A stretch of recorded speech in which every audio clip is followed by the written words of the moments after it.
ყვიბიში არსებული ეს ცენტრალური მილი ავარიულ მდგომარეობაშია. მალე ამ მაგისტრალის ახალ გაზსადენზე გადაერთება მოხდება. მოსამზადებელი სამუშაოები სოკარ ჯორჯია ქართლი გაზის ბორჯომის ბიზნეს ცენტრის წარმომადგენლება უკვე დაიწყეს.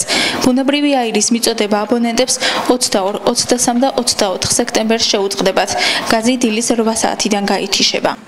ავარიულ მდგომარეობაშია ყვიბიში არსებული 500 მმ-იანი გაზსადენი, რომლის გადაერთებაც მოხდება ამ დღეებში ახალ აშენებულ გაზსადენზე. ასევე მოხდება ყვიბიშის ზემოდგერეს რედუცირების ახალი კვანძის დაყენება. თვითონ ქალაქში ბორჯომში ვაუბნათა გვაქვს დაყოფილი და მთლიანად ამ უბნების გადანაწილებულია ხალხი მთლიანად, რომ შეიცვლება ურდულები, რეგულატორები, რომ მაქსიმალურად შეძლოს ზამთრისთვის მომზადებული შეხვდეთ და არ ქონდეს რაიმე პრობლემა ზამთარში გაზის მოწოდების მხრივ.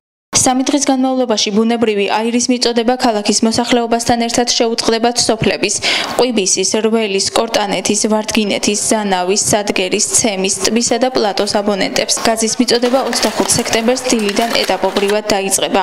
ამის შესახებ შეტყობინებას თითოეული უბანი კომპანიის წარმომადგენლებისგან მიიღებს.